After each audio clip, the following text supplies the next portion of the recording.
mesa, o vice-presidente Ernesto Roberto, e o professor Lucas Evaristo.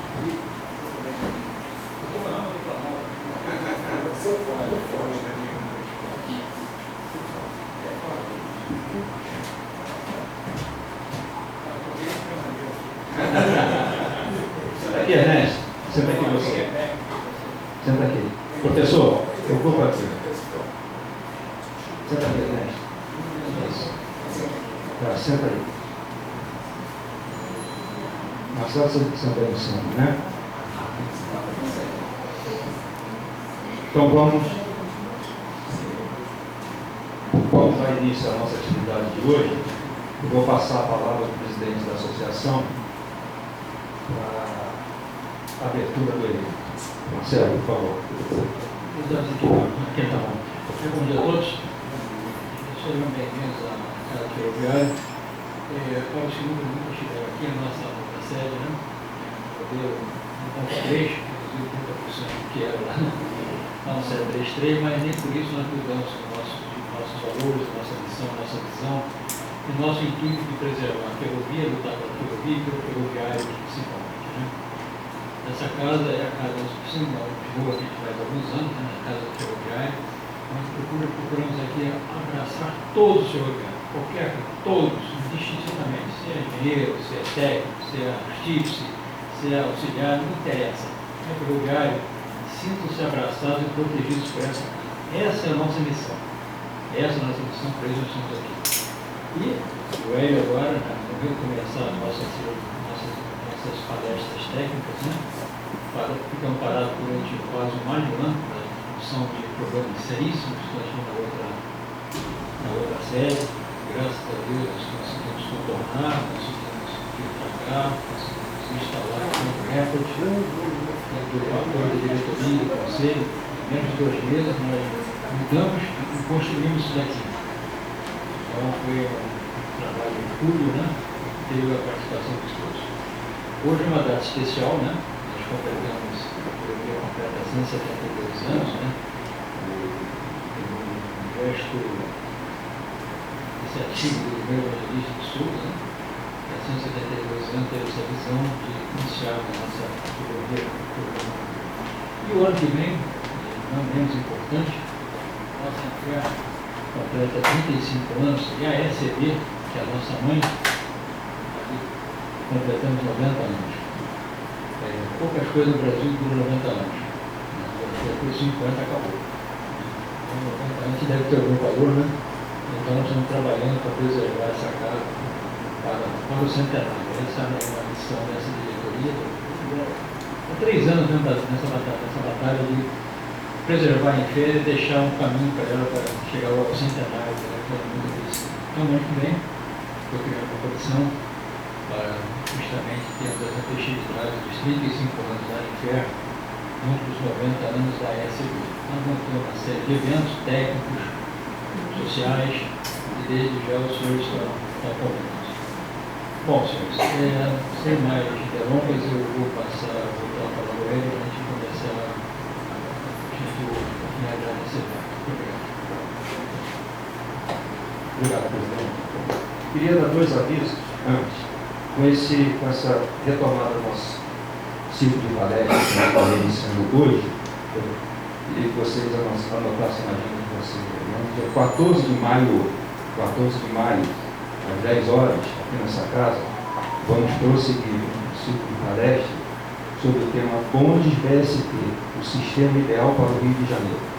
É o tema da palestra do desenhista industrial Rogério Costa Vidal. Ele é design industrial. Ele vai ministrar a segunda palestra do ano. E no dia 11 de junho, 14 de maio, a palestra é a respeito dos bondes. E 11 de junho, praticamente na véspera do início da Copa do Mundo, também às 10 horas, vamos ter uma palestra do engenheiro Luiz Gabriel, que é conselheiro nosso aqui, é um técnico, que vai falar sobre a integração da malha e transição energética, redefinindo a geopolítica ferroviária. Esse esse é um tema que nós vamos participar de um concurso que o BNDES está patrocinando para apresentação de pesquisas ligadas à ferrovia de carga. Então, nós pretendemos aqui na associação apresentar esse trabalho para concorrer com outros trabalhos, né, ao prêmio que o BNDES vai oferecer. Já começamos a trabalhar. Tá? E no dia, então, a nível de aviso é isso aí. Eu queria pedir desculpas ao professor, porque o que aconteceu?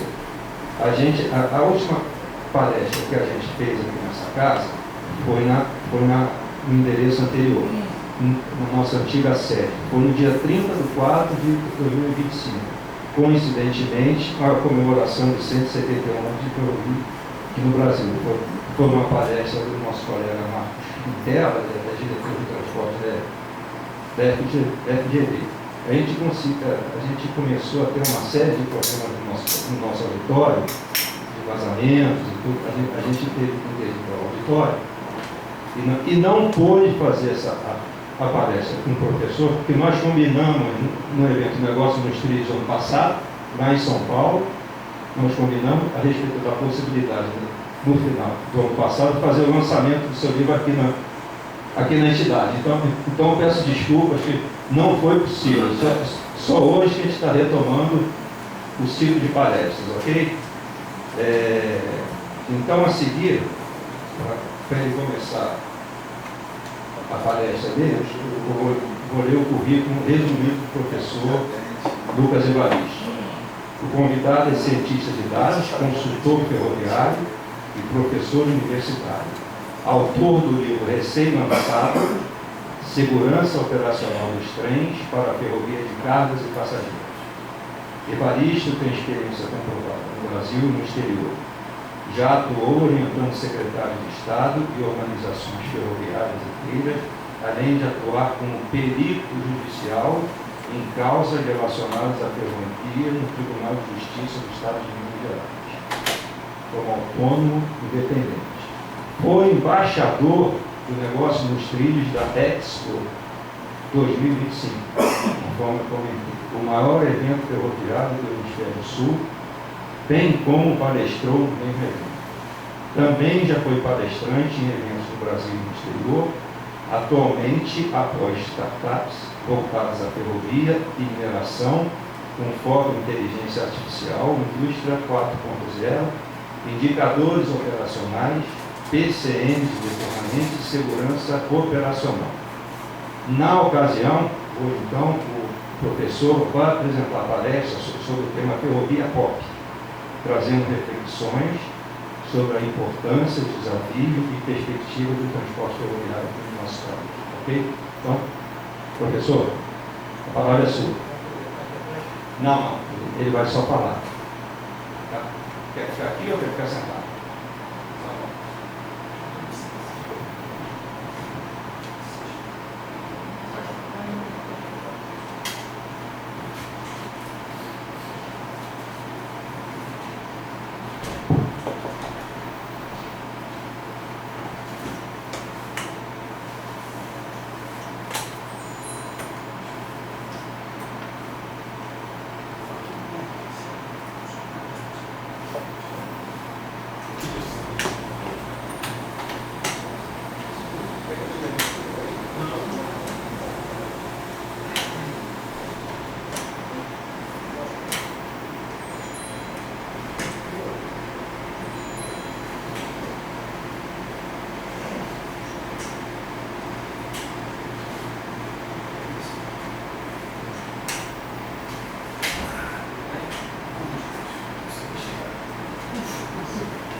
Pessoal, bom dia a todos. Primeiramente.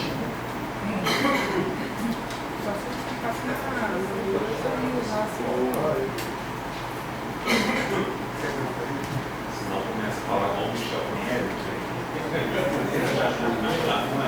Aí foi complicado. Pessoal,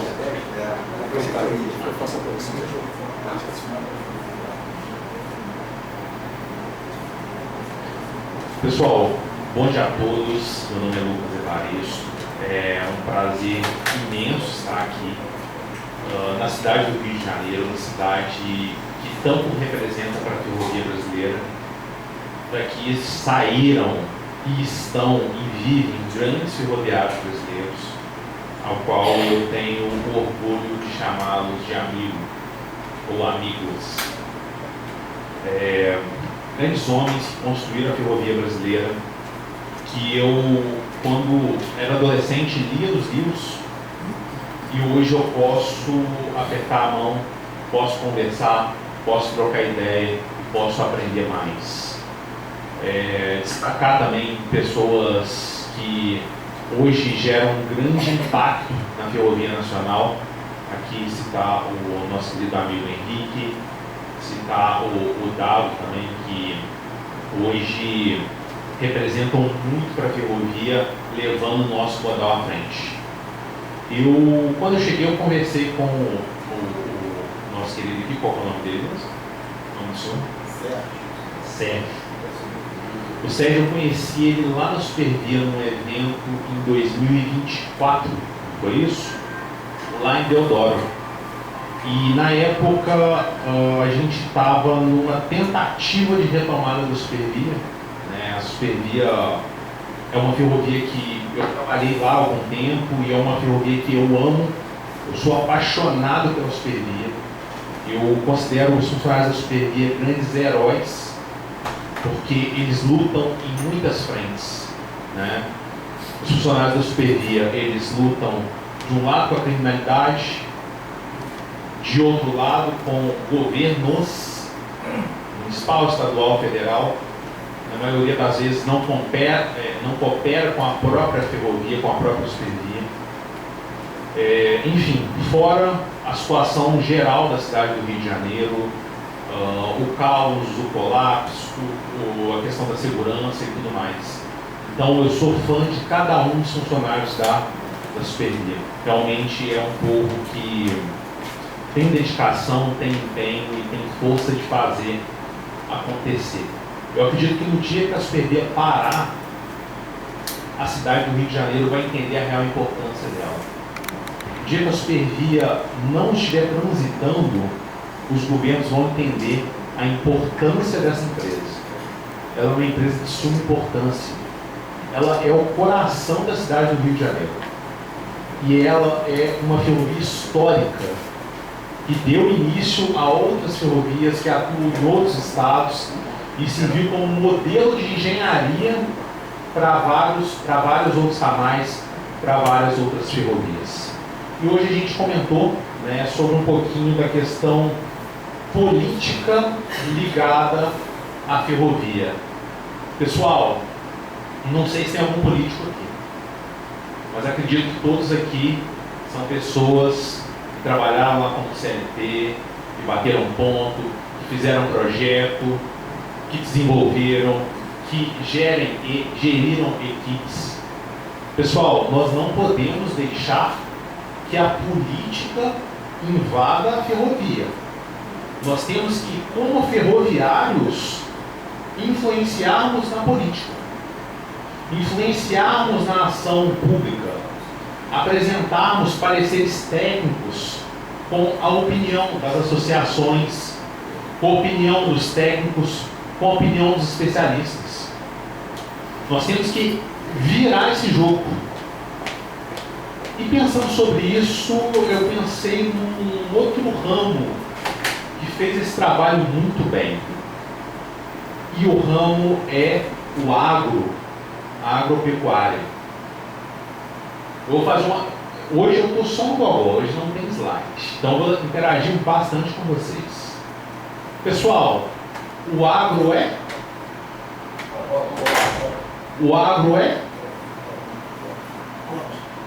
De onde vocês tiraram isso? De onde vocês aprenderam isso? Algum agrônomo que ensinou para vocês isso? Exatamente. Pessoal, o agro, nas décadas de 80, 90, anos 2000 e atualmente, investe pesado em marketing, investe pesado em televisão, investe pesado em programas como, por exemplo, o Globo Rural. Tá? Eu não sei se vocês, enfim, eu não assisto hoje mais televisão, mas assisti muito tempo. O Globo Rural parece que é um programa que ele é deslocado da Rede Globo. A Rede Globo tem uma atuação mais popular e tem aquele programa ali perdido no meio da programação. Depois tem Ana Maria Braga, encontro que você tem e tal. Gente, essa é a importância do marketing, a importância de colocar o nosso modal, o nosso ramo para frente. Tem uma frase muito conhecida que é o seguinte: nada está na política que antes não esteja na cultura. Tem que estar na mente das pessoas a importância da ferrovia. Tem que estar na cabeça dos jovens e na cabeça de todos. Deixa eu perguntar para vocês. Eu acho que isso não vale mais para os meninos, né? Um pouquinho menos para as meninas, mas o jogo está virando. Quando todo rapaz completa 18 anos, qual o sonho dele?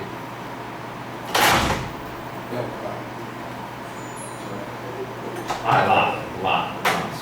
Militar é alguns.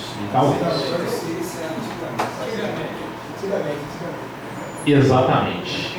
Tirar a carteira de motorista, ou investir no próprio carro, ou dirigir o carro do pai. E isso é um pensamento muito de subdesenvolvido. Isso é um pensamento claro de terceiro mundo. Por quê? É o que você disse, é a questão da liberdade, da autonomia. E a autonomia se reflete em um carro, um automóvel. Por quê? Ele me leva com mais facilidade para onde eu preciso ir. E ele me leva com mais facilidade para onde eu preciso ir. Por quê? Porque eu não tenho um sistema de transporte urbano eficiente. É simples e claro. Chega na Europa ou em um outro país que seja altamente ferroviário ou que tenha um sistema de transporte bem desenvolvido e pergunta para o adolescente, para o jovem adulto, se ele quer comprar carro. Não quer. Gente, em São Paulo a gente já tem esse pensamento. Um amigo meu, o Bruno Medeiros, ele saiu do metrô Rio, foi para a nova CPTM lá em São Paulo e ele vendeu o carro. O metrô chega onde ele precisa e ele paga Uber para pequenas distâncias, só para fazer aquele last mile, né? Ele vai até o terminal e faz aquele last mile, paga ali 8, 10 reais, chegou a cidade toda de São Paulo. Ele vê hoje o carro como um gasto e não mais como uma solução. Essa é a virada de chave que a gente precisa. E pessoal, nós devemos nos espelhar no nosso irmão agro. Por quê? Ferrovia e agro tem tudo a ver. Ferrovia de carga, né? A ferrovia, ela faz parte da verticalização do agronegócio.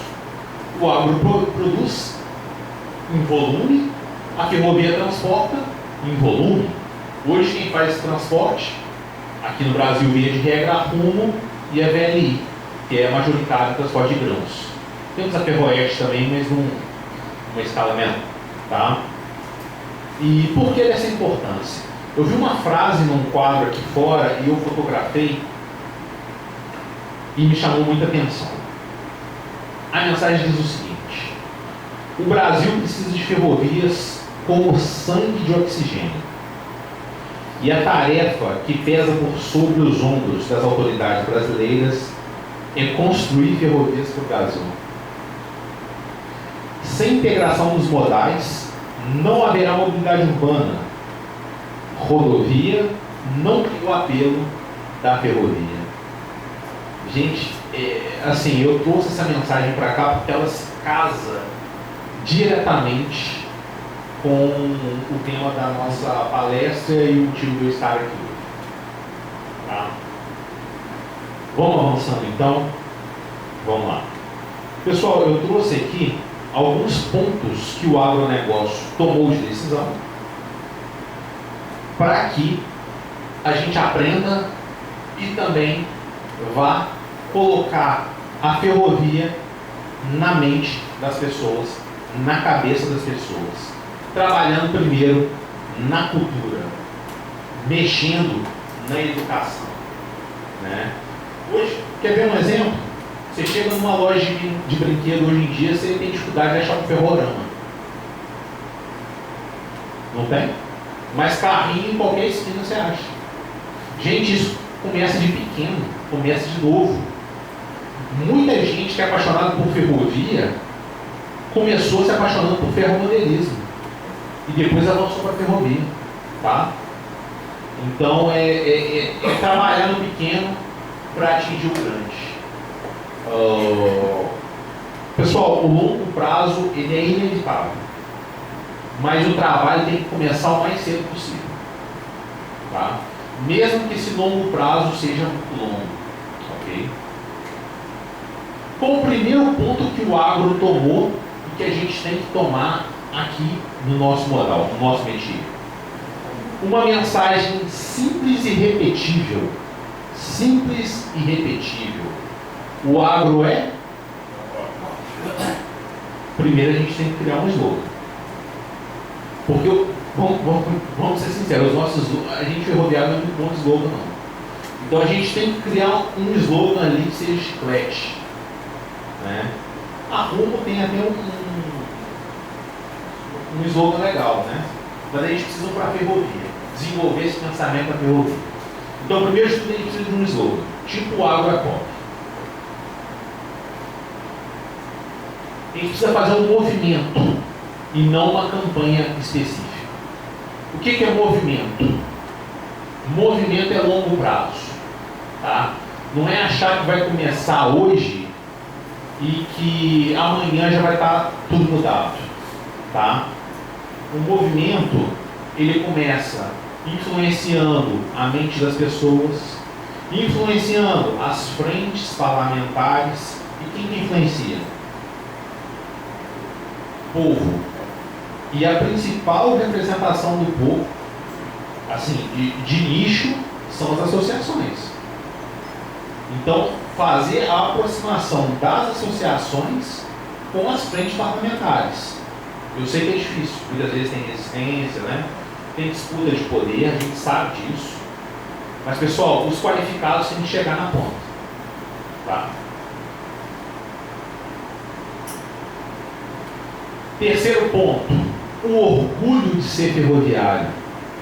Então, eventos como esse daqui, eventos como o que aconteceu na Santos Dumont agora, dia 25, que levantem esse orgulho, essa beleza de ser ferroviário. Isso a gente tem perdido, isso a gente tem deixado no meio do caminho.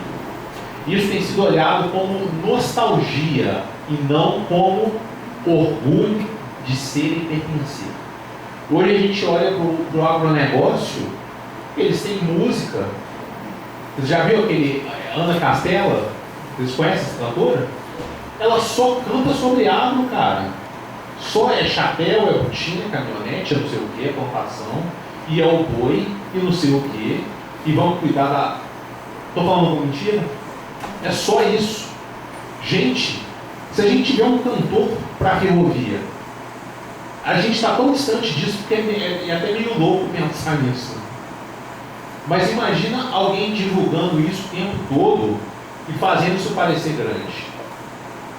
O problema é que a ferrovia ela está muito longe das pessoas. Muito distante. Não é, né? Pessoal, vamos pegar uma cidade. E uma cidade que tem um rio que corta essa cidade. Quando um bairro ou uma população precisa atravessar esse rio, o que ele pede para as autoridades? Faz a ponte, faz uma ponte sobre o rio. Mas e quando é uma ferrovia? Tira a ferrovia da cidade, tira da cidade. Não é? É ou não é? É ou não é? Gente, o quanto a mente das pessoas está deturpada contra a ferrovia. E isso é responsabilidade nossa de reverter esse cenário. Tá? Por que as pessoas não falam assim? Coloca o rio para fora da cidade. Por quê? As pessoas entendem que o rio é necessário, que o rio aumenta a qualidade do ar, que traz ali os peixes, ou em alguns casos torna a cidade turística, né? Então, esse é um dos pontos de trabalhar, né? As pessoas não entendem a vantagem da ferrovia. Imagina a cidade do Rio de Janeiro sem o metrô. Imagina. Isso tem que ser comunicado, gente. A importância do metrô. Imagina a região do subúrbio e a região metropolitana sem a supervia. Como que as pessoas iam chegar aqui? Quantos ônibus seriam necessários para substituir a supervia? Vans. Mas isso sabe o que é? Falta de comunicação. E essa falta de comunicação gera um efeito, uma consequência. Os poucos políticos que se interessam por ferrovia, estou falando aqui no estado do Rio de Janeiro, falam um tanto de besteira. Eu vi recentemente o secretário de transporte, o último aí, não, esse não. Ele foi na supervia e ele assim, ele falou do início ao fim um tanto de bobagem. E tem uma outra também, eu não sei se ela é deputada estadual ou é vereadora, que inclusive deu polêmica com ela com outras coisas aí. Ela vem também para atrapalhar a ferrovia. Ninguém vem para trazer solução, cara. Ninguém vem para trazer investimento. É só crítica, é só bater, cara. Bicho, abre a Rede Globo de manhã, cara. Todo dia tem matéria batendo na supervia. Todo dia. Como é que faz isso?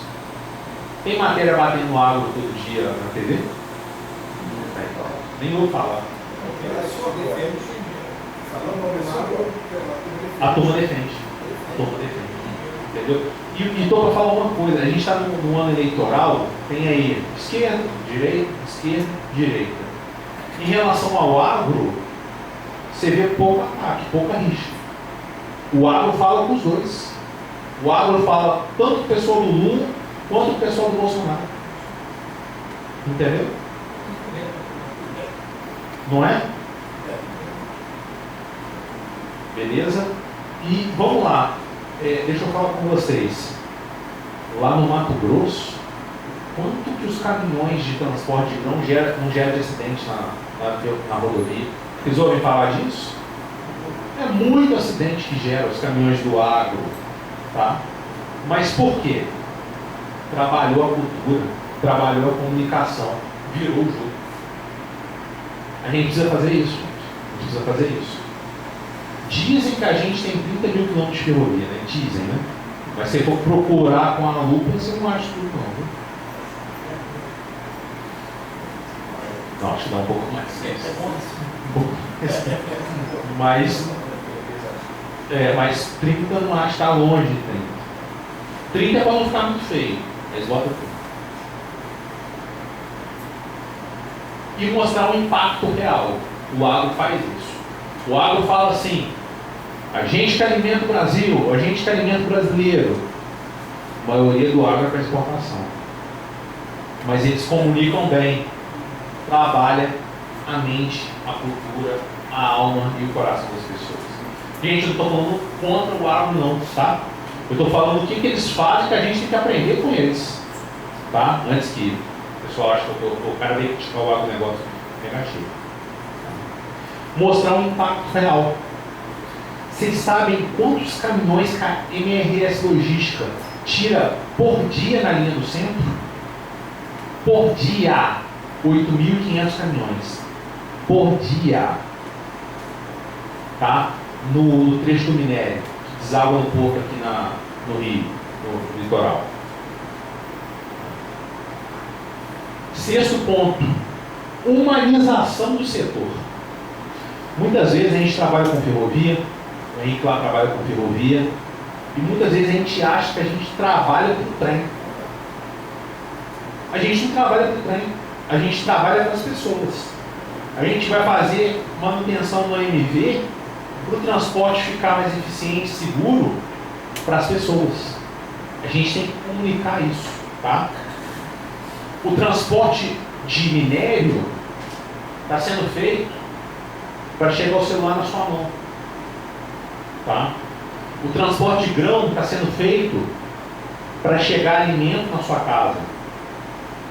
O transporte está sendo feito para você se movimentar dentro da cidade. Pessoas trabalham para pessoas. Isso tem que ser comunicado. Isso tem que estar na boca de cada ferroviário. Eu vou lá para a oficina, eu não vou apertar parafuso, conversar com a esposa, começa em casa. Conversar com a esposa, com o filho, aí vai expandindo. Sogra, sogro, vai crescendo, com o vizinho. Ó, eu estou indo lá pro metrô, mas eu não estou indo apertar parafuso não, cara. Eu estou indo fazer a cidade do Rio de Janeiro se movimentar todo dia. Alguém tem de cabeça qual que é o volume de transporte do metrô? 500 mil passeios por dia? 500 mil? Não, aqui está em 200, 500, 600.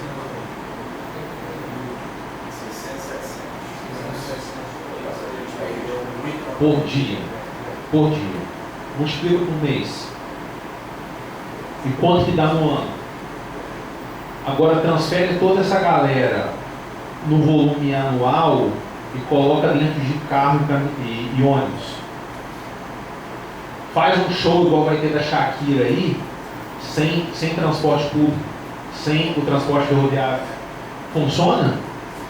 Jogo no Maracanã funciona sem Superguia e metrô? Bora o carnaval. Isso aí passa também, gente, por ocupar as mídias, as redes e a internet. Tá? Eu faço um pouco disso, né, lá com o meu trabalho lá no Brasil Ferroviário. Sei que alguns dos senhores também divulgam isso. A gente precisa de um trabalho de massa.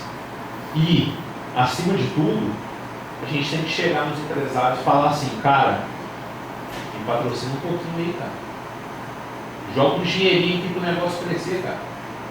É difícil, vai ter que trabalhar primeiramente. E aí depois a porta se abre mais fácil. Tá?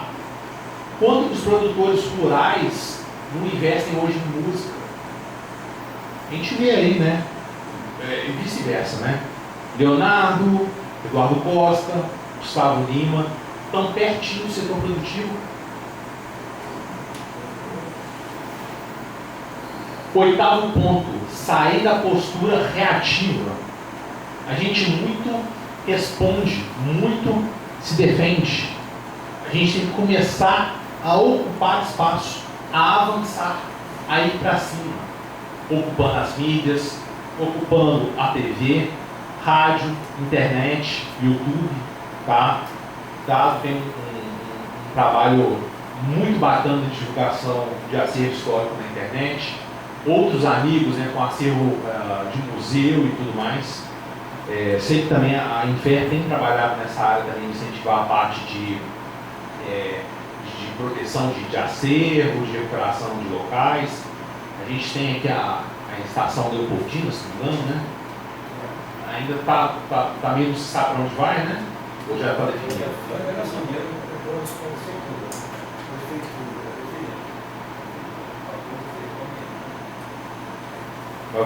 Vai virar samba mesmo? Vai ser o que ele pretende, né? Ele pretende, pode reverter isso. E o projeto Minha Casa Minha Vida. Um lado, o alojamento da escola de Santa Série do Ouro, do outro lado, a construção de prédio de verdade para uma casa minha vida. Nós perdemos essa guerra. A verdade é isso. Mas a pergunta está, por que perdemos? Uma série de motivos. Uma série de motivos. Por que perdemos essa guerra? Por que um local tão histórico, marcante, vai terminar como depósito de escola de samba e moradia social? Eu não sei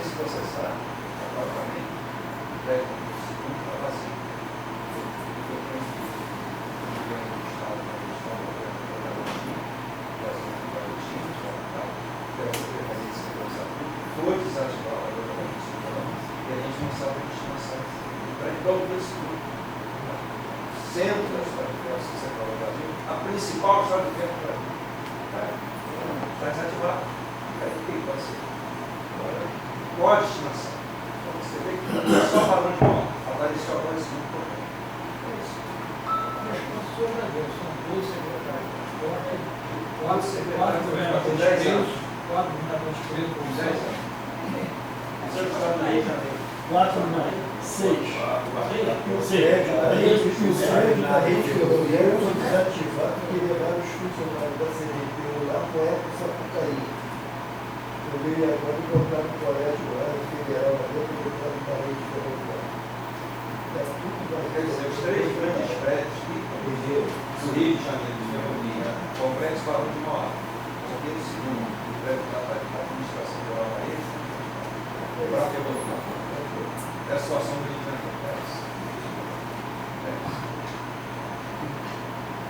Tem uma frase que diz que tudo no Brasil termina.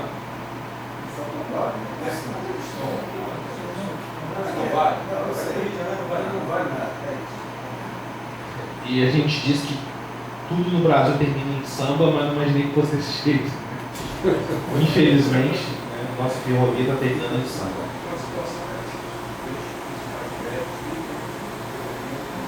Pois é. E hoje, até o senhor ressaltou aqui, esse negócio de estar tombado, isso aí não segura nada.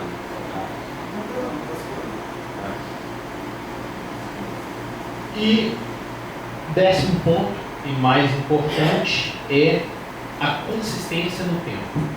Tá? Não podem ser esforços individuais esparsos, não podem ser esforços onde se tem uma campanha, depois esfria, se tem uma campanha, depois esfria, e acima de tudo é ganhar a juventude, é ganhar os mais jovens. Tá? É trabalhar a parte mental, a parte de cultura, a parte de propaganda, para ganhar o jovem, para entender a importância de todo esse contexto, a história que ali existe e tudo que ainda pode ser feito. Tá? Nós não podemos olhar para esses espaços com um olhar de nostalgia. Eu acho que o primeiro olhar tem que ser o de tristeza e revolta. E o segundo é como que eu posso reverter isso. E aí sim, se iniciar o trabalho político, se iniciar o trabalho da atuação das frentes parlamentares e, logicamente, influenciar os secretariados, os governadores, os prefeitos a se movimentarem para essa direção. Nós não temos hoje um político, um deputado que seja, a pauta principal dele seja ferrovia, pelo menos eu não conheço. Eu conheço lá no meu estado, que é o João Leite, que perdeu a eleição. O que tinha, perdeu. Quem hoje olha para nossas ferrovias dentro do Congresso é tudo gente emprestada. É gente que se elegeu lá com a igreja evangélica, que a gente pede uma ajuda, o cara lá da bala, o cara de não sei o quê. Nós precisamos trabalhar e eleger quadros próprios. Ah, mas eu odeio política. Vai ficar difícil mudar o cenário assim, viu? Temos que entrar no jogo. Tem que influenciar. Tem que entrar. Ah, mas jogo político é um jogo muito sujo.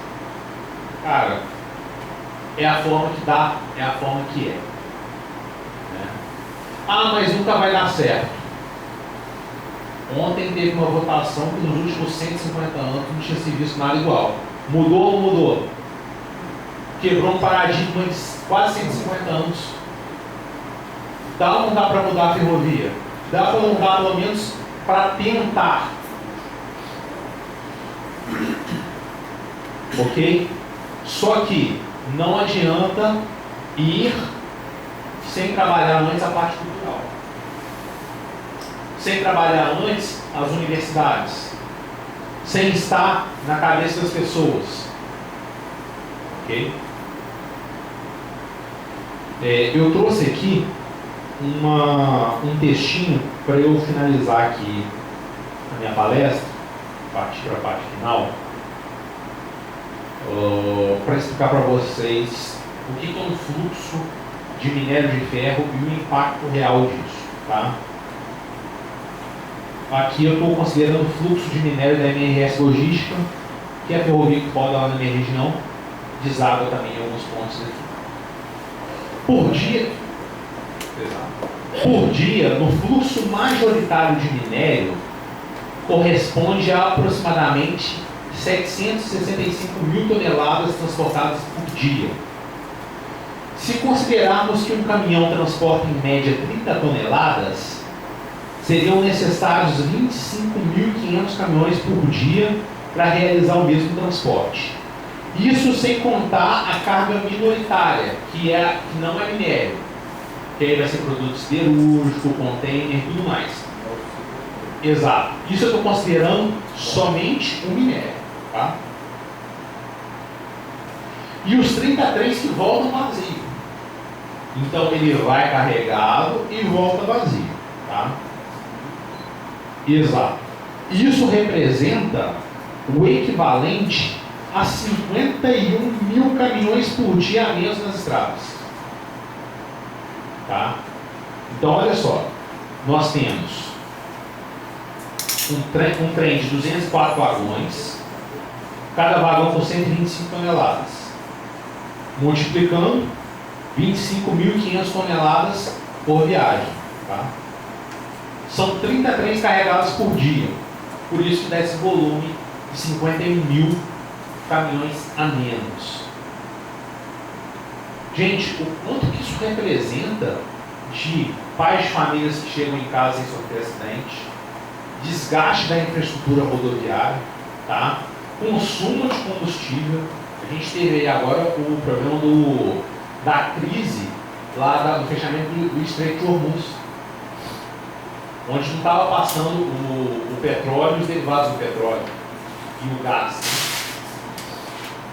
E aí a gente vem e investe no modal que consome mais, ao invés de investir no modal que é mais eficiente energeticamente. Isso sem contar o trem elétrico, né, eletrificado.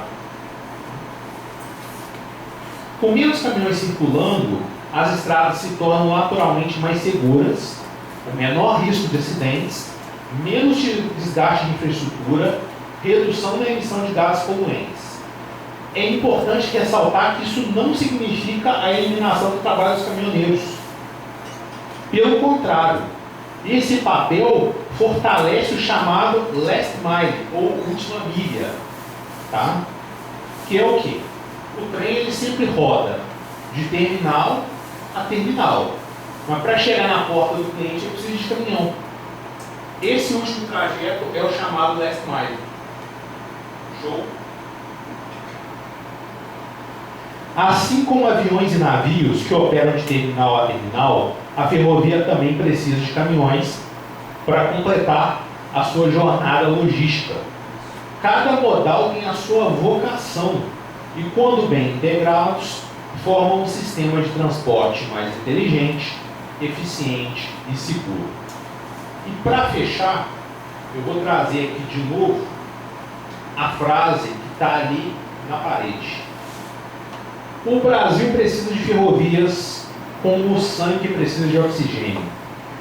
E a tarefa que pesa por sobre os ombros das autoridades brasileiras é construir ferrovia no Brasil.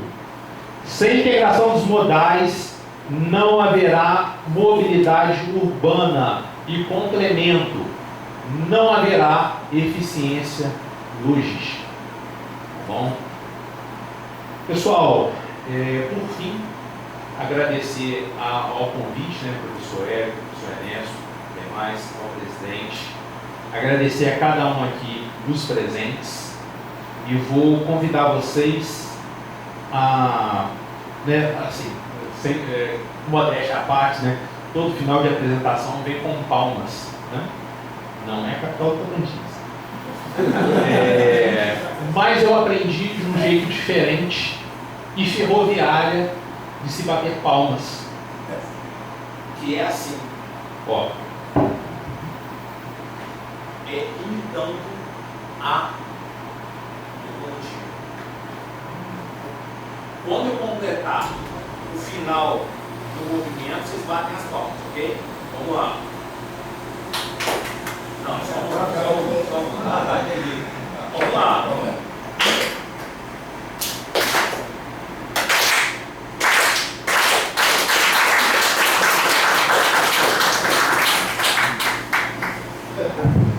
Obrigado, pessoal. Agradeço muito.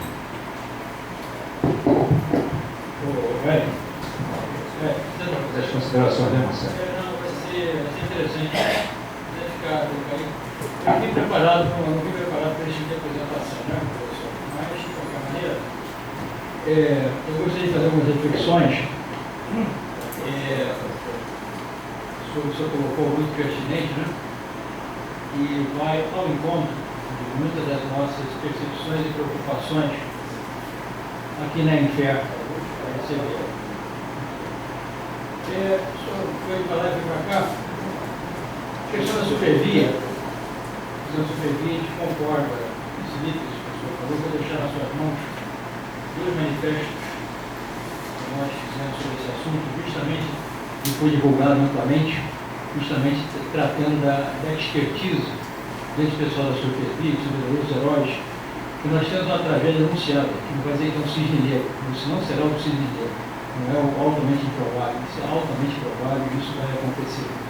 Isso só não aconteceu ainda por causa da dedicação do pessoal da supervia. Ninguém convive com 4 sistemas de licenciamento no mesmo trecho de arte. Isso não aconteceu, uma tragédia maior. A gente agradece a dedicação desses técnicos e obrigado pela manutenção do emprego deles para evitar a primeira providência quanto um operador novo é dizer que a culpa é do